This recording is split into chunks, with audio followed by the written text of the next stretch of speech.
Hello. So before we start sa word natin, let me first thank the Lord for the successful nga na youth camp held nung Friday and Saturday. It was very smooth despite na limited yung resources natin and even yung mga servants na nandoon. Very limited, but praise God na we are able na matawid siya. And hindi man natamaan yung target natin na attendees pero mataas yung percentage ng mga nag-attend. So our target was 25, ang nakarating is 19. So that is already a very successful number. So praise God, and hopefully makita talaga natin yung fruits ng ating labors, and we are looking forward for the opening sa Ayala National High School ngayong Monday.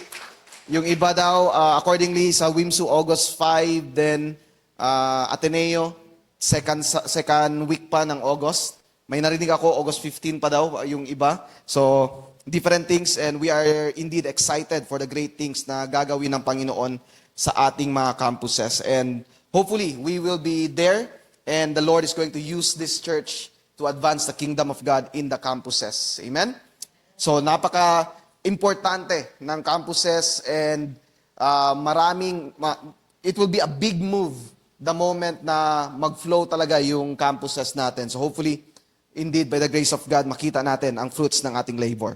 So let us go sa ating word, and this will be the last installment ng ating series, which is Jesus is Lord.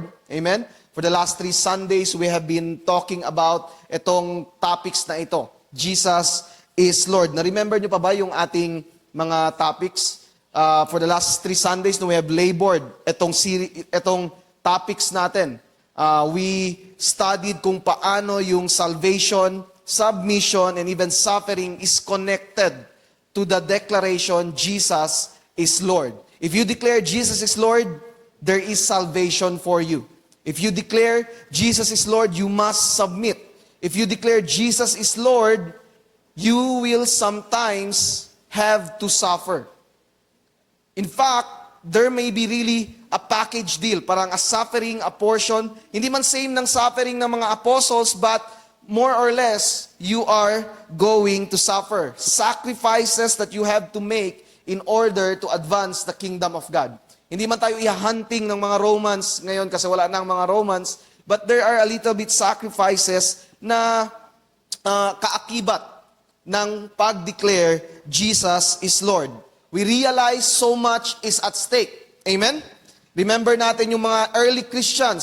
Para sa mga early Christians, it's either death than to deny the Lord Jesus Christ. They rather face death than deny the lordship of the Lord Jesus Christ. So this morning, we are going to talk about the last concept about Jesus is Lord for this series. Handa na ba tayo?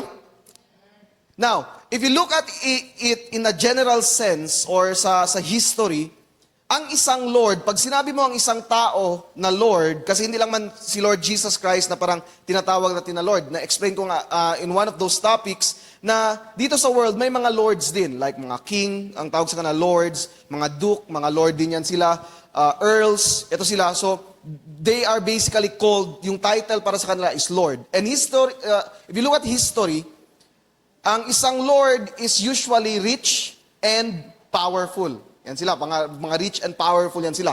But, paano mo malaman sino yung mga totoong, parang, kasi may mga earl, duke, mga ganyan. Ano yung difference nila? Pare-pareho man sila mga lord. Usually, para masabi mo na powerful ang isang lord is their ability to command an army. Okay? So, pareho man silang tinatawag ng lord, pero makita mo ang power dynamics. Merong isang lord, bakit parang mas respetado itong isang lord kaysa sa isang mas maliit na lord ito? It's because of their ability or difference in military might, or ibig sabihin, yung strength ng kanilang army. So, Jesus is Lord, therefore, meron din siyang army. For Him to be a Lord, one of those characteristic na makikita natin sa Panginoon is meron din siyang army. Now, earthly lords' armies usually are about protecting their Lord. They fight in wars to protect their master. So yun yung mga earthly na armies. Our Lord is different. Iba yung army ng Panginoon. Although, meron ding army ang Panginoon for war. Those are the heavenly hosts, ang mga angels. Hindi tayo, okay? Hindi tayo pang war, Kung kailangan ng war, if meron bang challenge if ever, pero wala namang makaka-challenge sa Panginoon, but if there is a war, the Lord has His heavenly or angelic host, yung mga angel niya. But He has a different kind of army for a different kind of mission. While earthly Lord's armies are composed of valiant and strong men, okay, mga macho, mga malalakas na army, Christ's armies may also have men, but also women, even children or youth. Okay? So hindi mo kailangan maging matikas na lalaki, hindi mo kailangan maging strong men in order for you to join in the army of the Lord. You can be a woman, you can be young, you can be old, as long as you can speak, as long as you can walk, as long as you can think, you can join the army of the Lord. We are the Lord's army, but not for physical war. Are you with me? Hindi for physical war, but spiritual war. We are soldiers of Christ. Tignan mo yung katabi mo, sabihin mo, you are a soldier of Christ. In 2 Timothy 2:3-4, this will be our focus text this morning. Join with me in suffering. Nandiyan na naman, suffering na naman. Join with me in suffering like a good soldier of Christ Jesus. Ano daw? Like a good soldier of Jesus Christ or Christ Jesus. No one serving as a soldier gets entangled in civilian affairs, but rather tries to please his commanding officer. So ang Bible mismo nagsabi that we are soldiers of Christ. Hindi tayo mga princess, hindi tayo mga Disney princess or Disney prince. Amen? Cue in na natin yung kanta ni Taylor Swift. I'm not a princess, this is not fairy tale. Sa mga tatanong nag-wonder, fan kayo ni Taylor Swift? Hindi. If you've been alive in the early 2000s, wala kang choice kundi pakinggan si Taylor Swift. Kasi mahal ang internet, and the only way of entertainment is either TV or radyo. Pag inon mo yung radyo, it's either Taylor Swift or Lady Gaga. So, yun yung usually na maririnig mo sa radio. So, wala kang choice kundi i-memorize yung mga songs nila. Poker face, mga ganon. Wala kang choice. But you are a soldier of Christ. But here's the thing, the funny thing about that White Horse song of Taylor Swift, even though we are not princesses, the Bible tells us that our King will come on a white horse and going to rescue us. Amen? In the book of Revelations. So, si Taylor Swift, wala siyang white horse na prince, but we have a king who rides in a white horse. Amen? So, if you call Jesus Lord, you are part of His army. You are a soldier of Christ. That's why this morning, we are going to speak from the subject, soldiers of Christ, or Jesus is Lord, soldiers of Christ. Mga kawal ni Kristo. Before we go any further, let us pray. Lord, we ask for your blessing and your enabling in this place. We ask, O Lord, for your mercy and your grace, O Lord. I pray that we'll be able to understand your word. And I pray that, God, you are going to break down, Lord, the hearts of stone in this place so that they may be able to receive it. Thank you, God, for your grace and your mercy and your love, O Lord. This we pray in Jesus' name. Amen and amen. By the way, maraming mga youth na wala dito, nasa youth camp last time, siguro hindi na pinayagan ng parents na pumunta kasi nag-overnight na kayo. But hopefully you are watching online. This will be like a part 2 of what you have learned doon sa youth camp. We are talking about being an ambassador of Christ. At the same time, you are soldiers of Christ in terms of the gospel. So, as soldiers of the Lord Jesus Christ, ano ba yung expected sa atin as soldiers of the Lord Jesus Christ? Number 1, we execute Christ's mission. We execute, we do kung ano yung mission ni Christ. By the way, yung Christ dyan, dapat meron yan siyang apostrophe S. Okay? Ibig sabihin, it is the mission of Christ. It's not the fault of the kasalanan ko yan, hindi ko pinabago eh. Na-realize ko na late. So, it should be Christ's mission. It is the mission of Christ. Ano ba yung mission ni Christ dito sa mundo? Ang mission ni Christ dito sa mundo is to preach the gospel, to save everyone, to tell people that He saves them. If you are here in this place or watching online, hindi mo alam na you have salvation in the Lord Jesus Christ, you need to know this. Basically, ito yung tanong sa'yo, if you die today, where will you go? And we know, sa mga Christians na nandito ngayon, we know that if you are a believer of the Lord Jesus Christ, meron kang salvation. You need to turn from your sins and look at the saving grace that is found in the Lord Jesus Christ. And the Lord gave us this mission. Okay? After the Lord ascended to heaven, He gave His church the mission to advance His kingdom, to preach the gospel to the world. Ang sabi dito, join with me in suffering like a good soldier of Christ Jesus. Now, diniscuss na natin ang suffering, so hindi ko na i-discuss to detail ang konsepto ng suffering. Hopefully, naintindihan natin yun siya. But if you have not listened to that preaching, always available yan siya sa ating Facebook page. You can watch it. You can, kung gusto mong panoorin again, you can watch it.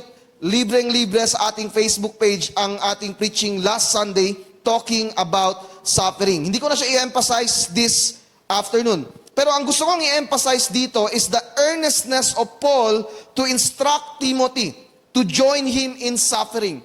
So parang importante kay Apostle Paul na si Timothy will join him in this suffering because ang cause nila is very important.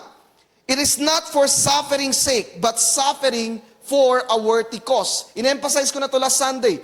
Apostle Paul is not a masochist. Hindi siya parang, gusto ko ng sakit, gusto ko ng masaktan, parang gano'n. Hindi yon.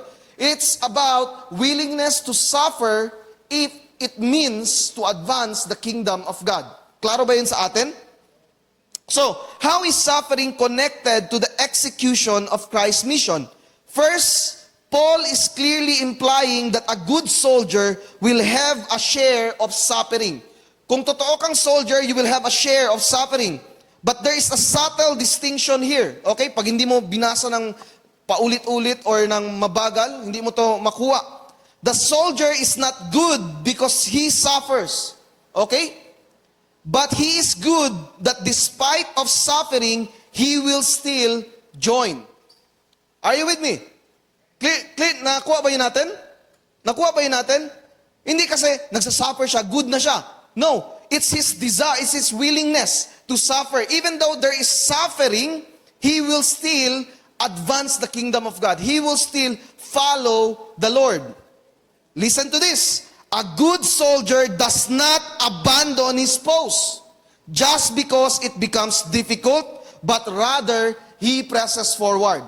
Ganito yan. Sundalo, no? Nandito si Ate Aubrey, sundalo yung asawa niya. For example, si Kuya Jesse, sundalo siya. Ano siya? Nakita niya, may mountain. Huwag na lang tayong tumuloy. Kasi may mountain, makapagod umakyat. Ganun ba ang isang soldier? No. Ang isang soldier, pag sinabi ng commanding officer, kailangan yung tumuloy papunta doon sa kabilang baryo na yon. Ang isang good soldier will not say, ay, masyadong matarik. Ay, merong mountain. Ay, merong river. No. Kahit ano pa ang merong obstacle dyan, a good soldier will press forward. Kung kailangan magdig ng tunnel sa mountain para makalusot, gagawin ng isang soldier. Kung kailangan i-level ang mountain para makalusot, a soldier will do that. In the same way, a good soldier, a good Christian soldier, will not give up kasi nahirapan ka in your discipleship group. Will not give up kasi mahirap mag-share ng gospel. In fact, a good Christian soldier will press forward. Amen. Question, mahirap ba mag-share ng gospel? Ang answer, kung nagtatanong ka, yes, mahirap. It's not an easy thing to do. But the thing here is that we are good soldiers. Therefore, we press forward. Second thing na I like to emphasize dito sa point na ito, sa first point natin is that verse 8 to 10 directly connects suffering as a soldier to the mission of Christ. Okay? Directly. So that's why highlight ko kanina yung join with me with suffering. Ano bang minimean ni Apostle Paul na join with me in suffering? Makikita mo siya, dinefine niya yon sa verse 8 to 10. Sabi dito, remember Jesus Christ raised from the dead, descended from David. This is my gospel for which I am suffering even to the point of being chained like an criminal. So bakit daw nagsasuffer si Apostle Paul? It's because of the gospel. Hindi kasi masamang tao si Apostle Paul, hindi kasi meron siyang pinatay na tao, hindi kasi nagnakaw si Apostle Paul, that's why he is suffering. No, he is not suffering because of the wrong things na ginawa niya. He is suffering, why? Because of the gospel. But God's word is not chained. Therefore, ano daw ang ginawa ni Apostle Paul? I endure everything for the sake of the elect, that they too may obtain the salvation that is in Christ Jesus with eternal glory. Christians, listen carefully. Tingnan mo ang sinabi ni Apostle Paul, I endure everything. Hindi nag-give up si Apostle Paul kasi mahirap na. Parang, kapagod man itong maging Christian, makapagod man itong mag-church-church, makapagod man itong mag-serve-serve. No, Apostle Paul will endure everything. If we are to follow the example of the Apostle Paul, we must be willing to, what? Endure. We should be willing to endure. Bakit daw? Bakit natin i-endure? For the sake of the elect. For the sake that they too may obtain salvation. It is for those na hindi pa kilala si Jesus. If you are wondering, bakit willing yung mga tao dito sa SGCM Ayala to sacrifice their resources, sacrifice their time, sometimes walang tulog, sometimes nagkakasakit na in serving, sometimes nahihirapan na, and all. Bakit nagsiserve pa rin? Why? It is for the sake of those na hindi pa kilala si Jesus.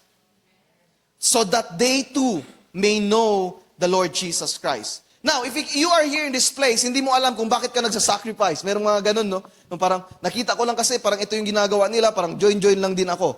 If you wanna know why you need to sacrifice, why you need to come here early, leave late, or come here late, leave early, mga ganun. If you wanna know your reason why you do these things, kung gusto mong magkaroon ng reason, parang, what is my reason? Just give me a reason, parang ganun. Ang reason mo to do this is so that the gospel will be preached even to those who are not yet in the kingdom of God. Amen?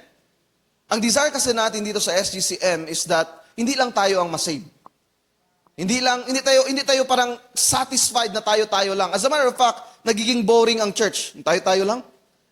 Eventually, we are going to turn to one another. Diyan na yung nagsa-start yung mga marites, yung mga slanderous talks, ganyan. Kasi kayo lang nagkikita. But if you have a common goal, if you have a thing that you are pursuing, a righteous cause, you are going to endure everything. Amen? As a soldier of Christ, the execution of His mission is our utmost priority. Ito yung priority natin. Nothing else matters. The goal is to see more and more people believing in the gospel of Jesus so they will be saved. Sa mga youth na nag-attend ng youth camp, you have never known the sacrifice done on your behalf sa likod ng mga smiley face ng mga nag-serve doon. You'll never know. Siguro kung nakita nyo, praise God, pero kung hindi nyo nakita, there are a lot of things na hindi nyo nakita. And even dito sa SGCM Ayala, in order for this SGCM Ayala to be here right now, maraming mga sacrifices na ginawa na hindi nyo nakita. Maraming mga decisions na ginawa in order for it to stand, na nandito ngayon. To give up something in order to pursue this church, to pursue. Now, there is a church here worshiping the Lord. Are you with me? Because nothing else matters. Nothing else matters. Pag sinabi kong nothing else matters, it doesn't mean wala na tayong pakialam, parang give up na natin lahat. Hindi yun ang minimin ko. It's just that we adjust our lives. We make sure that our lives revolves in a one goal. Ano yung one goal na yon? That is to advance the gospel. Are you with me? Magtrabaho tayo, pero ang purpose ng trabaho natin is in order for us to advance the gospel. Ang reason kung bakit tayo nag-aaral for the young, sa mga students nandito, mag-aral ako ng mabuti, maging cum laude ako and all, hindi kasi para sumikat ako, parang cum laude, nandun yung mukha mo, parang, amazing talaga, parang gano'n. Hindi yun ang purpose. Ang purpose is so that people will be attracted to the gospel so that the people will not slander the gospel. When they ask you, oh, ano yung motivation mo? Bakit gusto mo talaga maging cum laude? Bakit ka naging cum laude? Ang motivation ko is to glorify God. Or pwede mong gawin ganito. Gusto mo malaman ang motivation mo? Halika dito. Sunday, alas 9, punta ka sa Ayala, magkita tayo doon. Mga ganon. Malalaman mo ang motivation ko. Bible study da yun. Attend ka agad ng church. Can you imagine kung ano, nagigets nyo ba ang sinasabi ko dito? Ang hindi ko sinasabi dito is that you abandon everything that you do. What I'm trying to say here is that everything that you do must bow to that one cause. That is to advance the kingdom of God. Amen? Hala, sige, magpayaman ka. Pero, yung yaman na yan should not be for your own sake, but to advance the kingdom of God. Hala, sige, mag-study ng bonggang-bongga. Maging napakagaling mo sa school. But do not make it your goal. Make it a tool to advance the kingdom of God. Amen? Amen? Do not study for study's sake. Do not work for work's sake. Do not do anything out of selfish gain, but for the glory of God. Mahirap mag-preach ng gospel. Yes, it requires courage, boldness, focus, patience, and many more. The analogy of being a soldier shows the seriousness of this work. Wala pong sinong nagiging soldier as a joke. Wala sino parang, gusto ko mag-soldier, parang maganda man yan. Parang enjoy. No. You will quickly realize na if you are trying to be a soldier, then half-hearted ka, you will mawawala ka. Parang, you'll not be able to endure. I know someone, nag-try siya maging soldier. Nandito siya ngayon. Sabi niya sa akin, hindi yun doon, kay Murillo Ali. But praise God, hindi siya natuloy because the Lord has other plans. If you are half-hearted, tapos naging soldier ka, you will be washed out. You will give up. So, yung idea that we are Christ soldiers shows the seriousness ng ating ginagawa. Now, we are loving people, we are smiling people, we are joyful people, but do not mistake it that we are not serious from advancing the kingdom of God. No, we are dead serious in advancing the kingdom of God. And we do it with a smile. Amen? What is your mission in life? This is a question for everyone. What is your mission in life? As Christians, we are commanded to take up the mission of Christ and make it our mission. At the beginning of SGCM, itong Matthew 28:19 to 20 has always been our guidepost, has always been the thing that drives us. It says here, this is Jesus talking. Okay, imagine that you were there at the ascension of the Lord Jesus Christ. Isa ka doon sa mga nakikinig. At ito ang sinabi niya sa iyo, therefore, go and make disciples of all nations, baptizing them in the name of the Father and of the Son and of the Holy Spirit, and teaching them to obey everything I have commanded you. And surely I am with you always to the very end of age. Why are we passionate in advancing the kingdom or preaching the gospel? Because we have been commanded by our Lord to do it. We have been called to preach the gospel. Every opportunity na makikita natin, we desire to advance the gospel. And in fact, at this very time, we are already making a little bit of moves, baby steps, towards our daughter church of SGCM Ayala. Baby step pa lang yan. Okay, idea pa lang and all. We are praying about it. But hopefully, we are able to plant a new church somewhere here sa West. And hopefully, we are going to see it. If not this year, probably early next year. But we are pursuing that. Amen? As a church, let us execute Christ's mission on earth. Let us unapologetically, okay? Huwag mag-sorry to preach the gospel. Huwag mahiya to preach the gospel. As a soldier, we will go anywhere. Let us go where we are deployed. Pag soldier, hindi yung parang, kinuman ako dito sa Timbuktu. Ayaw ko, parang ayaw. Hindi pwede ganun, hindi pwede mag-ayaw ang isang soldier. Ang isang soldier will say yes, sir, yes, sir. Ganun kaagad. Sir, yes, sir. Pag ang isang soldier, wala nang, bakit, pero, ganun kaagad. Are you with me? As I said, a good soldier does not abandon his post just because it becomes difficult. Let us do the same. Let us not back down when we hit setbacks, sufferings, trials, persecutions, oppositions, not even when we are hurt. There is a toughness required.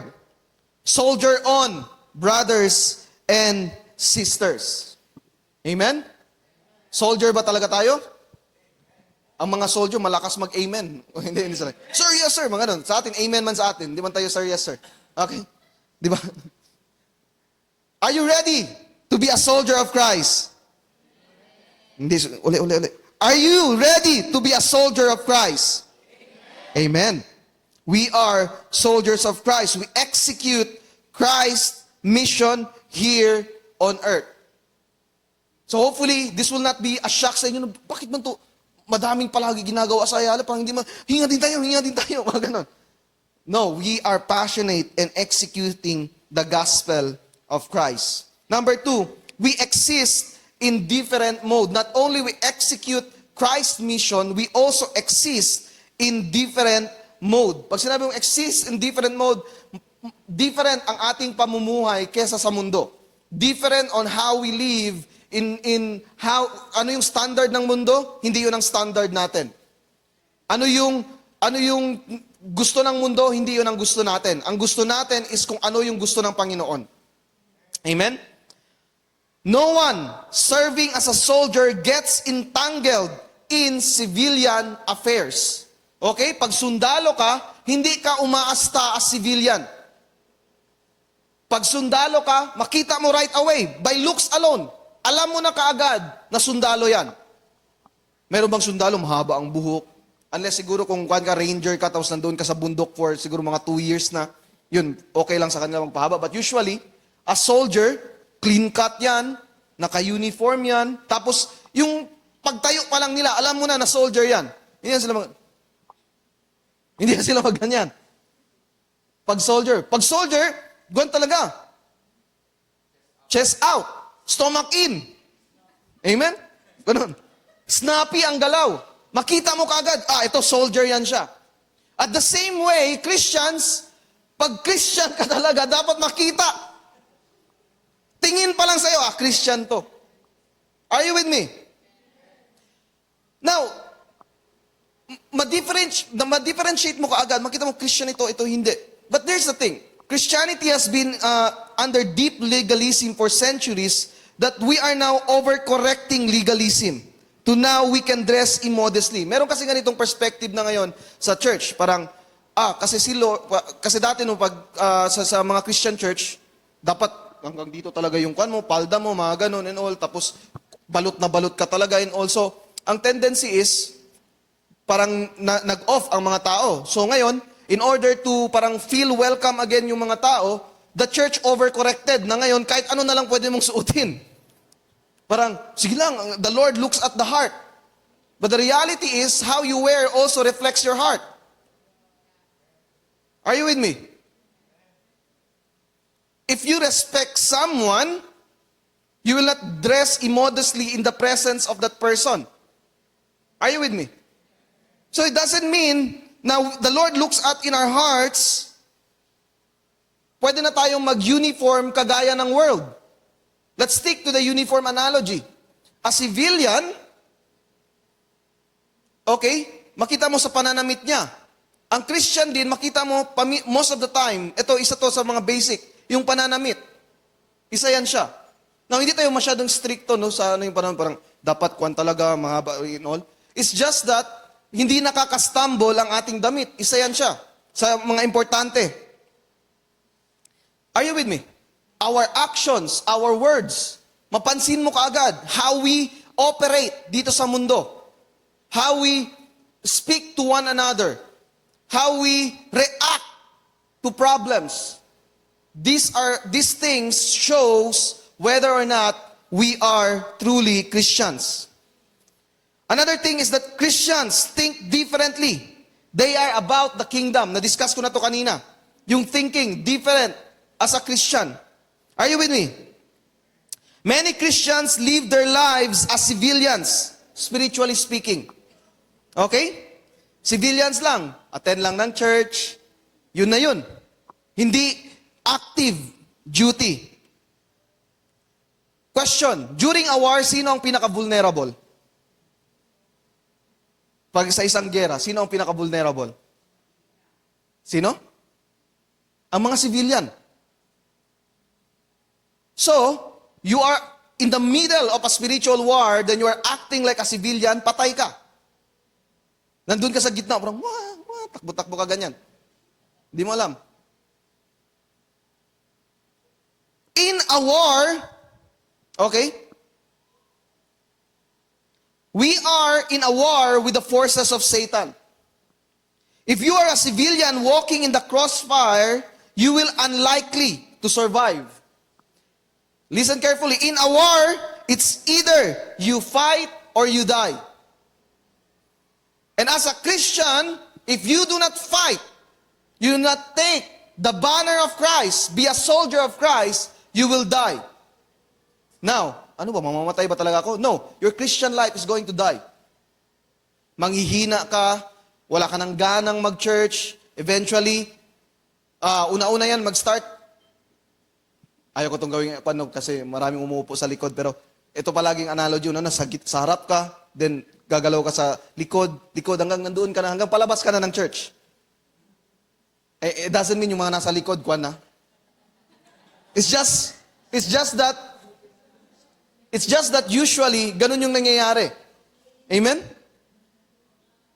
You cannot be passive in the Lord. Para kang nasa isang inclined plane, tapos may dala kang truck. If hindi ka continuously na mag-move forward, saan ka papunta? Pababa.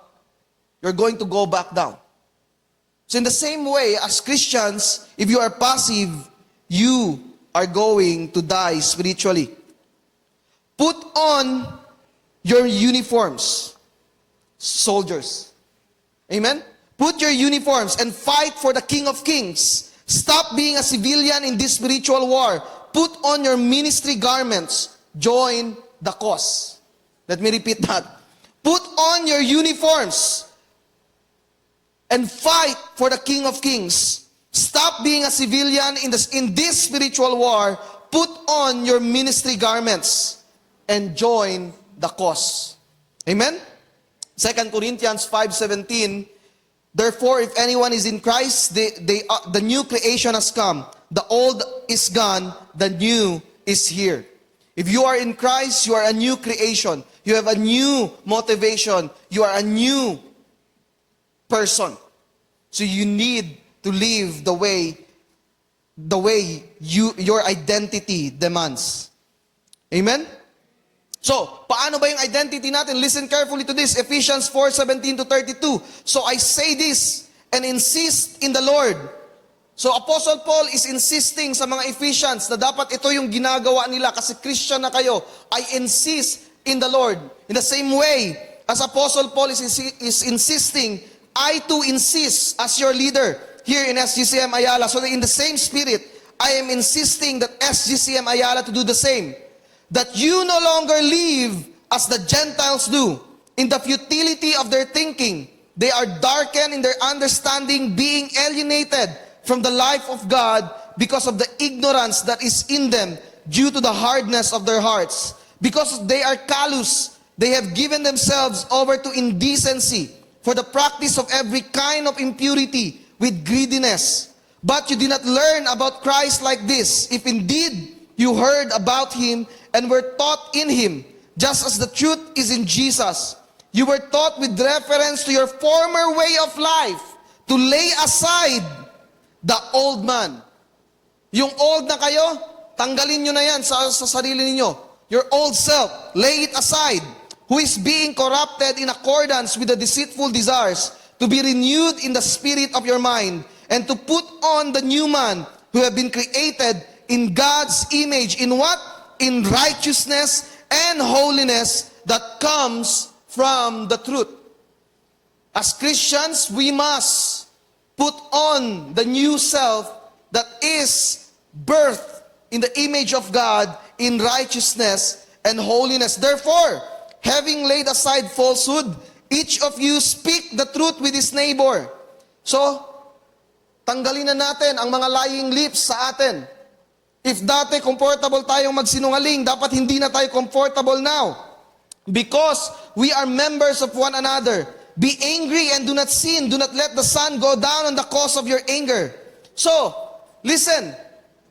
Yung anger natin, kung dati, nagkikimkim tayo ng galit. Kung dati, inaalagaan talaga natin yung galit natin. Parang, galit. Okay ka lang? Uy, hindi na ako galit. Kailangan ko magalit ulit. Kasi ito ang alaga ko. No.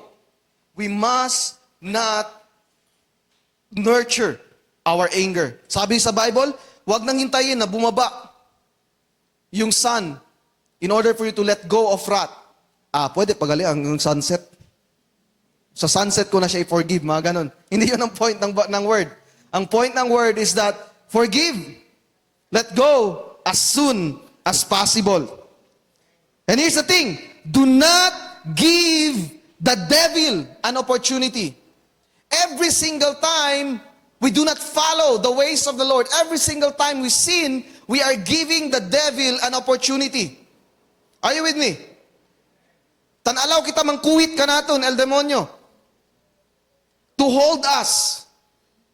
To tempt us. Mansina sa kanal, el demonyo.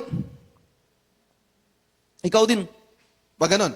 No, do not give the enemy an opportunity. In other translation, I like yung other translation that says, do not give the enemy a foothold.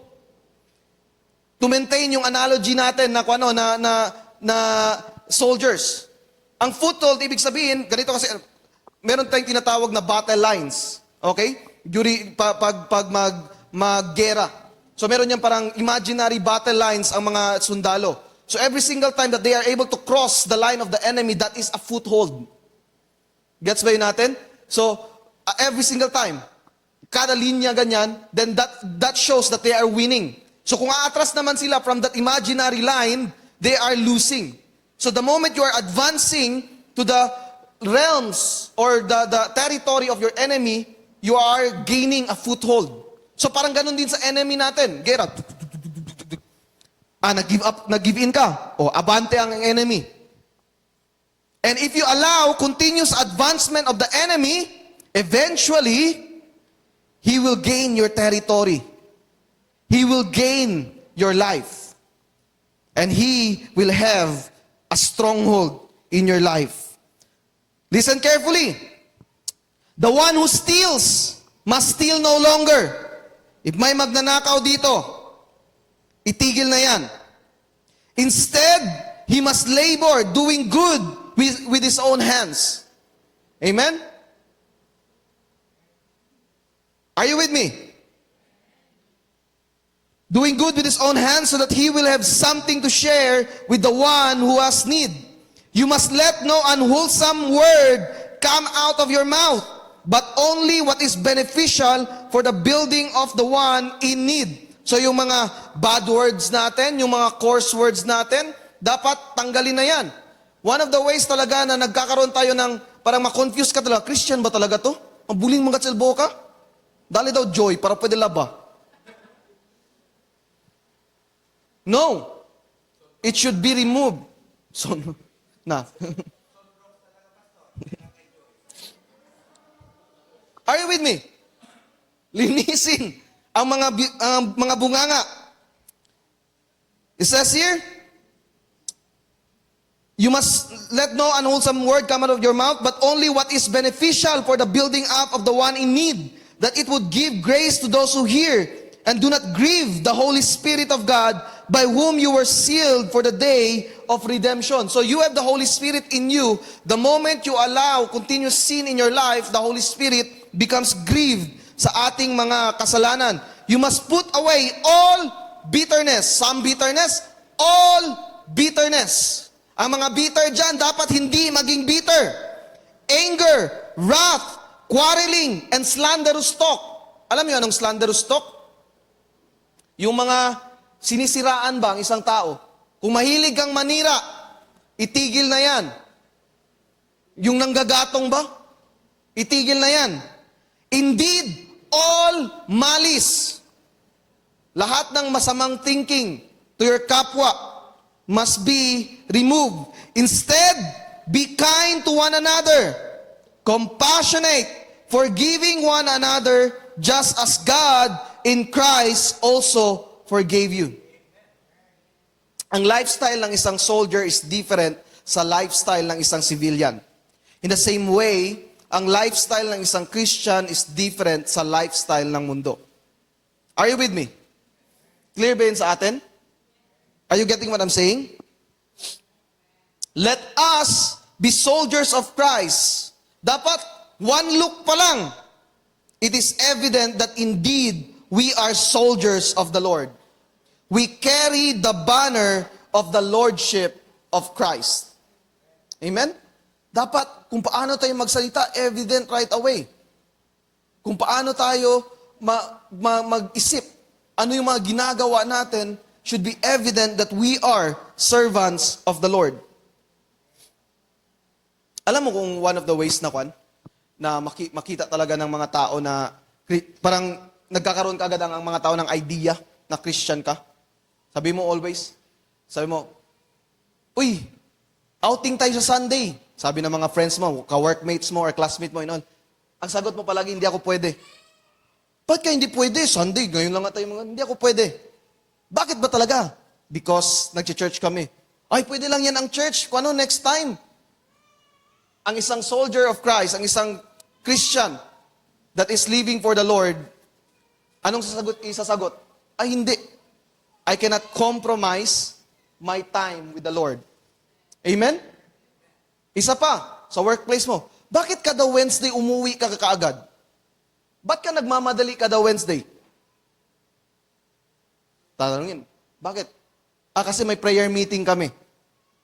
So right away, they will be able to see that you are a soldier of Christ. Amen? Are you with me? We need to change the way we live. We need to reflect our identity as soldiers of the Lord. Number 3, say 11:24 na. Ang bilis ng oras. We exemplify one motivation. Isang motivation lang tayo. Ano yon?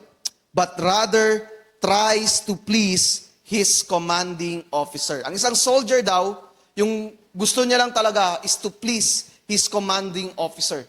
In the same way, sino ang commanding officer natin? The Lord. He is our commanding officer. Our motivation to please Him who sent us, Christ Himself. In ministry, the only one to please is the Lord, not the people, the Lord. Amen?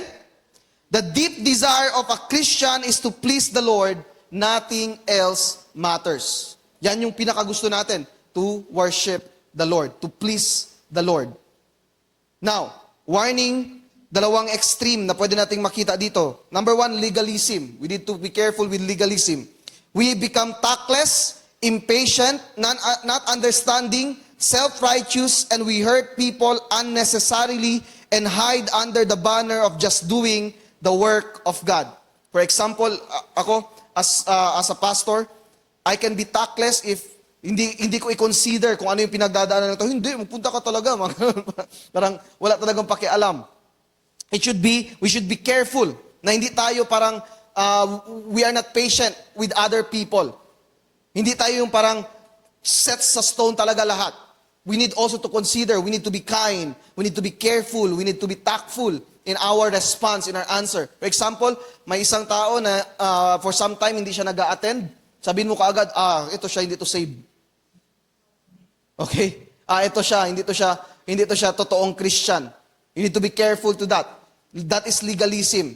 You need to talk to that person, how you can help, how you can parang lighten the burden in order for this person na makapag-attend again, in order for this person to grow again. Ganon. Are you with me? Dapat hindi tayo harsh. Hindi tayo harden. We are careful on how we speak. Kasi may mga tao nagsasabi, wala akong pakialam kung magalit siya sa akin, ang importante, ginagawa ko to para sa Lord. No, no, no, no. No. Now, there will be times na wala kang choice when you speak. For example, when I say, Muhammad is not a true prophet, meron talagang magagalit sa akin pag sinabi ko yon. Are you with me? Pero hindi ko intention na mag-offend. My intention is to tell the truth. Now, I can also say it in another form that can be hurtful and harsh. Are you with me? Pag sinabi ko, okay, Muhammad is not a true prophet, he murdered people. Sinabi ko ganon. Therefore, lahat ng followers niya, murderer. So that is harsh. That is ungraceful. Pag ganon ang pagkasabi ko. For example, sinabi ko, Muhammad married a 9-year-old. Okay?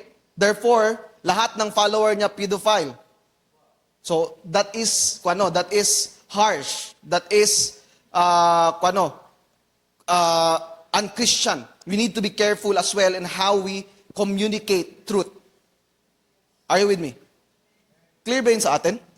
Clear ba yun sa atin? And sometimes, if hindi ready yung tao, wag nating pilitin. Parang hindi, dito kung ganun.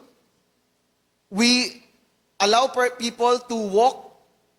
Kung kailangan nila ng dahan-dahan, okay, dahan-dahan and all. But we must not compromise on the truth. Okay? That is legalism. But another extreme, kasi mga Christian, prone tayo sa extreme, is liberalism or licentiousness. We worry so much that people will say what people will say and afraid to be labeled as unloving. We hide under the banner of love. Yung kanina, lahat ng gagawin, uy, bawal yan, uy, ganito, ganyan, ganyan. Yung isa naman parang, okay lang yan. Okay lang yan. Maglasing kayo, okay lang yan. Are you with me? Suntukin mo siya, okay lang yan. Are you with me?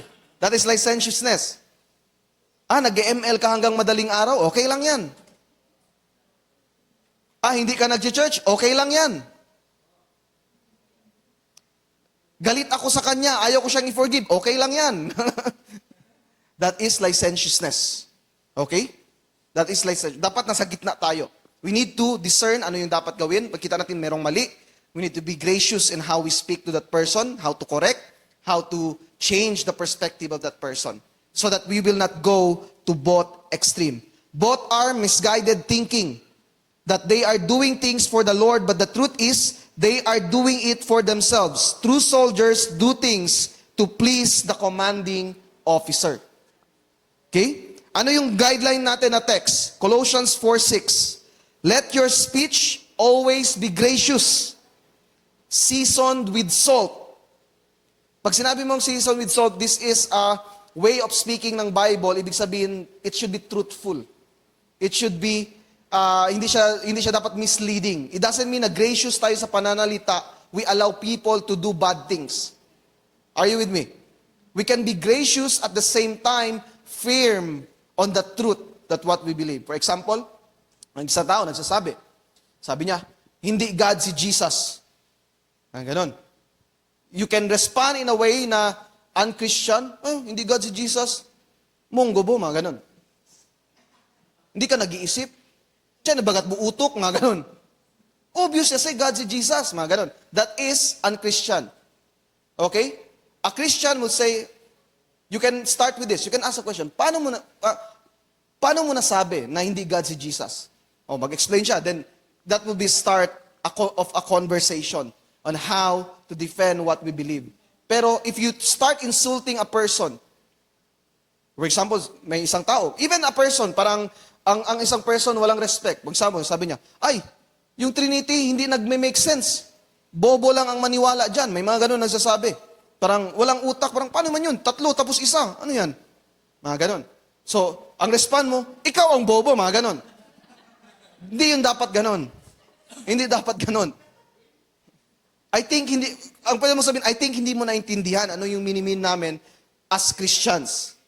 Ganon. So, you can be gracious at the same time, truthful. Hindi ka tactless.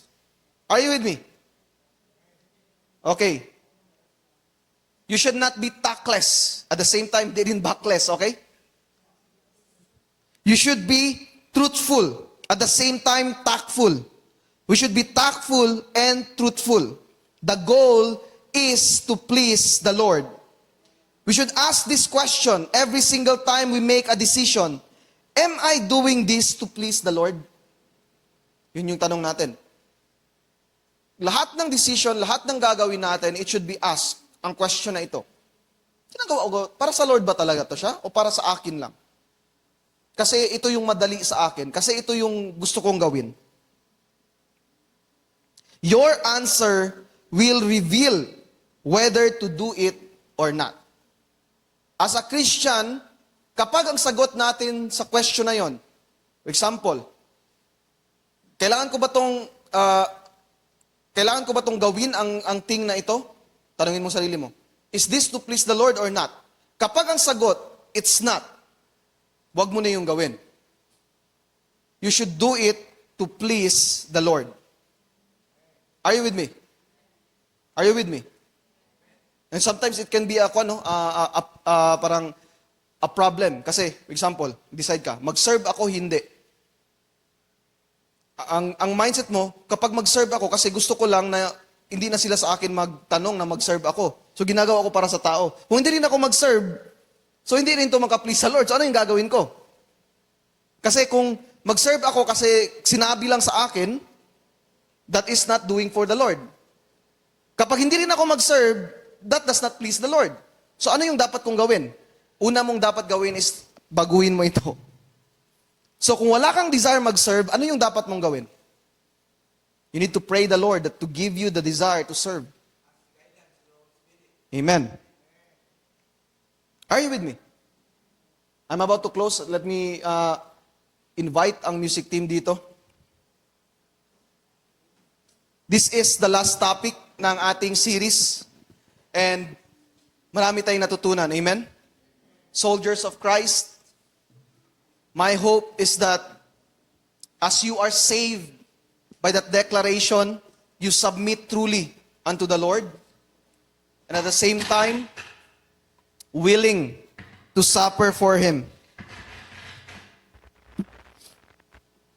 Kasi ending na ito, let's make this a little bit special. Let us respond to the Lord. Amen? Yung song kanina, Jesus, Lord of Lords, really sums it up sa atin. Kung kanina you are singing, Jesus is Lord, Jesus Christ is Lord, parang wala siya sa'yo. My prayer is that magbago siya ngayon. Mag-change siya ngayon. Because Jesus is Lord, you are going to live your life for the glory of God. Amen? Yung song din, yung second song natin, yung last song natin kanina, I love the bridge because it summarizes yung life ng isang Christian. Diba? I won't bow to idols. I'll stand strong and worship you. And if ano yan? If it puts me to fire, then I'll rejoice because you're there too. So those things summarizes what we believe.